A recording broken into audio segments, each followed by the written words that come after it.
Chers investisseurs, bienvenue dans cette nouvelle vidéo du Café de l'investisseur.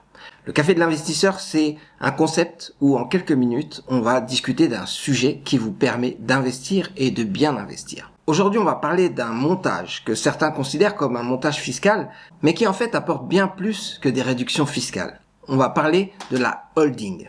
La holding, c'est une société que vous allez mettre au centre de votre écosystème qui va prendre tous les profits de toutes vos sociétés et qui va même en fait gérer la trésorerie de vos sociétés et peut-être même qui sera introduite en bourse pour financer vos activités. La holding, c'est une société à part, en fait une société qui est majoritaire dans le capital de toutes les filiales. Il est recommandé d'avoir une société commerciale pour la holding, mais vous pouvez aussi avoir une société civile, mais c'est bien moins recommandé. Vaut mieux avoir une société commerciale de type SARL, voire SAS ou SA quand on a affaire à un grand groupe, même si on sera soumis à d'autres obligations comptables. Mais c'est là tout l'intérêt de la holding, c'est que tous les résultats des différentes sociétés seront redescendus vers la holding pour faire une déclaration au niveau groupe. La holding permet non seulement de gérer ses sociétés et de profiter d'avantages fiscaux, mais elle a aussi d'autres avantages. Elle permet déjà de faire des montages financiers, de mettre en place un groupe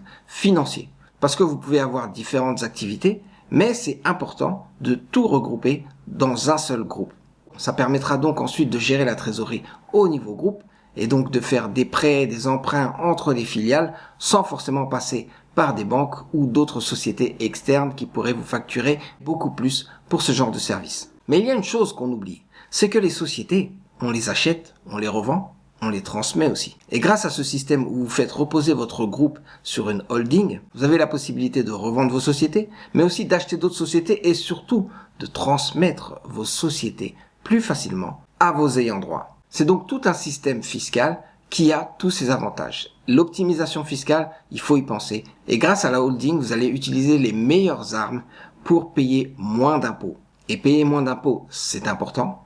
Et protéger son patrimoine aussi, c'est important. Donc nous voyons bien que l'optimisation fiscale que permet la holding, ça permet aussi de créer une fortune familiale. Par contre, il y a quand même des inconvénients. Quand vous créez une holding, c'est parce que vous devez forcément avoir différentes sociétés, beaucoup de sociétés, et surtout que vous devez trouver un avantage, pas seulement fiscal, mais un avantage financier à faire une holding pour la gestion de votre groupe. Parce que le montage en lui-même va vous coûter de l'argent. Et quelquefois, ça peut coûter plus cher de monter une holding que d'avoir une gestion normale de ces sociétés. Donc attention, faites bien vos calculs avant de créer votre holding. Et il y a aussi une chose, parce qu'on parlait tout à l'heure d'introduction en bourse, mais la valeur de votre holding sera souvent désavantageuse. En effet, la valeur de votre holding sera toujours inférieure à la somme des valeurs de toutes vos sociétés. Donc en gros, si vous avez 5 sociétés qui valent chacune 100, ne pensez pas que la holding va valoir 500. Elle vaudra peut-être 400, peut-être 350. Allez savoir. En tout cas, elle est beaucoup moins valorisée qu'une société parce que c'est beaucoup plus simple d'avoir une société avec une activité à laquelle on arrive à donner un prix en fonction des marchés sur lesquels on est, des cycles et aussi des chiffres d'exploitation. La holding par contre crée un petit système opaque qui nous empêche de bien valoriser les sociétés. Donc forcément la holding sera bien moins valorisée que les sociétés. Le dernier inconvénient, c'est aussi la fiscalité parce que quelquefois on voit les avantages, on a envie d'en profiter, on en profite, mais attention, il y a certaines choses à bien maîtriser quand vous faites une holding et quand vous avez des activités avec la holding par rapport aux facturations et par rapport aux déclarations au niveau groupe. Vous devez être accompagné d'un expert comptable et d'un fiscaliste pour être sûr de ne pas tomber dans le coup d'un redressement fiscal parce que ça pourrait vous coûter cher.